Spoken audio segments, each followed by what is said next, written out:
Welcome to Pod in the Park. This is going to be episode 2. This is a new podcast where we take big societal issues and we unpack them. We break them down into small little conversations that we have every single day. I'm here. My name is Cameron Kemsky, and I'm here with my co-host Marshall Woodmansey. Today, we're going to be going over why we started this podcast. So, Marshall, how you doing, bro? Well, I'm doing great, and I'm here as well with you. So, my name is Marshall. His name is Cameron. This is Pod in the Park. Thank you so much for joining us. I'm doing incredible, and more importantly, then how are you? Because I don't think anyone really cares about that. Who are you, Cameron Scott Kemsky? Who am I? Well, I'm 21 years young. I was born and raised in San Jose. I'm currently attending school at San Jose State University. I've been friends with this dude for about 15 years now, which that's about what 70% of my life I've been with this guy, which is a testament to my ability to stick with things, right? No, I'm just kidding. So that's a little bit about me. What about you, Marshall? Who are you, bro? I'm 19 years old. I feel old. I'll tell you that. I was homeschooled up until high school. This guy wrote me into coming into high school. He said that if I maintained my lack of public education, I would live in a box at one point, which was a lot like funnier when we were 10. But now, given like the homeless crisis, it's actually kind of depressing, and housing is very unstable. So with or without public school, we might actually end up living in a box. I really hope we don't. And to those who are, warmth be with you. I'm not going to school right now. I ran for city council, and now I'm doing a bunch of volunteering and not being paid for my labor. So Nice. It's funny how I actually had that thought about 10 years old, which is really funny. You were like, at 10 years old, you're like, there's a housing crisis, isn't there? And I feel Marshall's going to be a part of it. He's going to be contributing to it. He's going to be a statistic. No, just kidding. What made you, Cameron Scott Kemsky, want to co-start this podcast? So, well, one, with the coronavirus, there wasn't much to do. And so, being taken away from school and taken away from that sort of atmosphere where I've been with a lot of my peers and having to go do something, I was somewhat, what you could say, bored, but that's not the main reason I started the podcast. It sort of allowed me to pursue this podcast. I really wanted to pursue this podcast because I wanted people to have the conversation that I have with you. We have a lot of these, big world conversations, and I just wanted to bring it to the internet because I wanted people to have that conversation with us. And what is the best way to do it? Well, record it, put it on the internet, and build a little community. So, what about you? Why'd you want to start this podcast? Very similar. I mean, I think quarantine was definitely, it showed you that things that you thought were important in life or things that you did all the time are actually, things that aren't necessary, like biking and biking to school all the time and taking that time to commute. Well, now you don't have to do that anymore. So Personally, I had a lot of time on my hands, and I'm someone who likes to do things all the time. Cameron, you know that very well. And it was difficult to be in a position that I'm not typically in. It felt uncomfortable, right? And I mean, pushing your comfort zone is always a good thing. And I actually got some time to breathe and, think about my own personal life. However, I do love talking. And I think we did notice that once quarantine started, we had more time to talk, right? And more lulls. And we were getting into hours-long conversations. Like, I think they were pretty unique conversations compared to the last couple years of this stuff. We've created a project now, SJ Together, which was similar to this, but there was an audience, and we interacted with them, and we led them in discussion. But really, through my work with you and my work separately, I've really come to value power of words. Action is also very important, but words lead to action, right? And action also leads to words.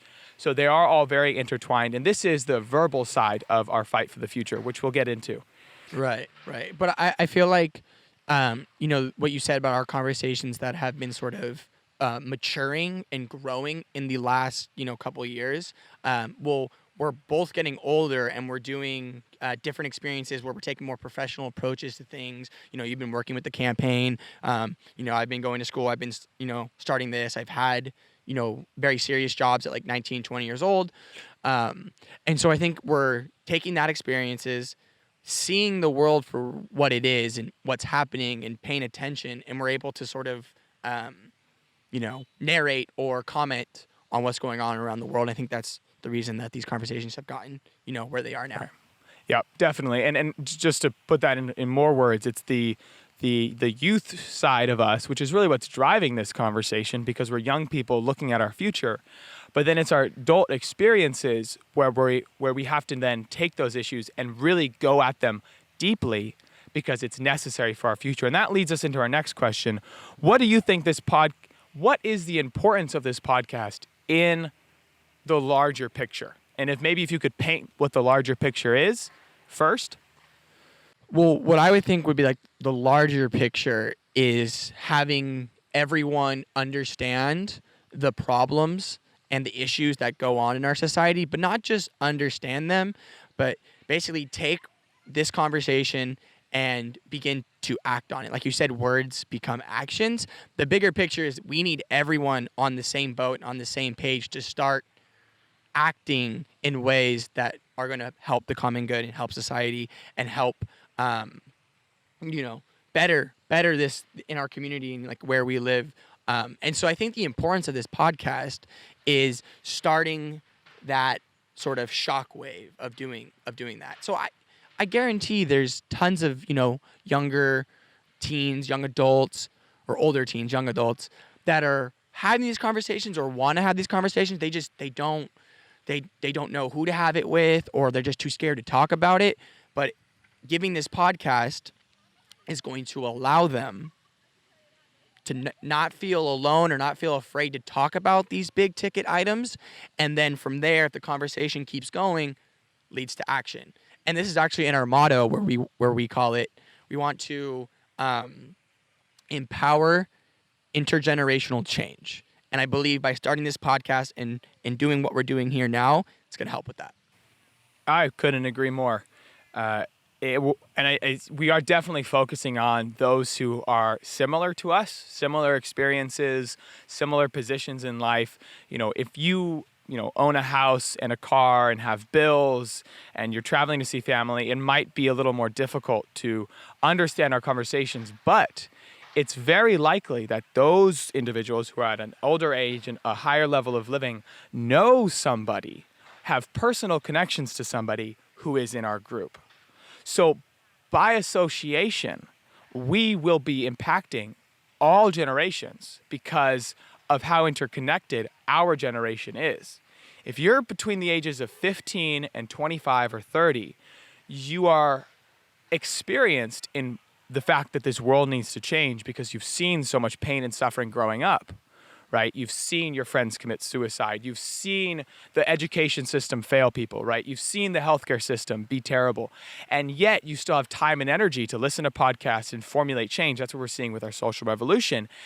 And the most important part is that if you are listening to this today, you have power to spread what you hear and what you relate to with those around you in your own way. That's why we're not giving you a book to read and then tell somebody, right? We're giving you fluid conversations that we would then love and you need to have with those who are younger and older than you. And really, maybe you're like, well, that's not very impactful. Like you're just talking so other people will talk. And that's exactly right. And just to say what you're thinking, this podcast will not change the world. It'll come nowhere near to having the impact that we need on this world. But like Cameron said, this is the start. This is the beginning of the end, right? This is the beginning of our end of pain and suffering and unchecked consumption. And we're glad you're on this adventure with us. Well, I would like to say it's the metaphor, or like that I would like to sort of paint the picture with is that there's a huge wall that needs to be built, and that sounds kind of off top, or that sounds kind of weird, knowing that who's our president. But there's a theoretical wall that needs to be built in order to help and change the world in the way that we need to change it. And this podcast is going to be the brick, but it's not just the brick. It's also going to help be the mortar. We're going to lay that brick. We're going to put the mortar everywhere, and then people are going to put their own bricks on, and we're going to build this wall that's going to change society. Not keep people out, but bring people in. We're actually building steps. Stairs. Bro. Over the wall. Over the wall. I love it. Oh boy. So, with this talk of saying that this podcast is for future orientation, making intergenerational change for years to come, Marshall, what roles do you think the people listening to this podcast will play in the future of humanity and our society? This is to all those who are watching.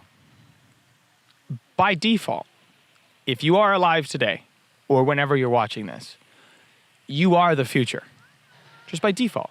Because those who have passed on are part of the past, right? They're still important. We still have to remember their pain and suffering and their achievements. But if you are alive when you are watching this, which I hope you are, and I hope you have a long life ahead of you, then you are part of the future. Now, that's a big statement, because it's easier for us as humans to differentiate between the now and the future. And it's actually a beneficial thing, because if you stress about the future the whole time, you're actually gonna have a pretty terrible life. But you are still part of the future.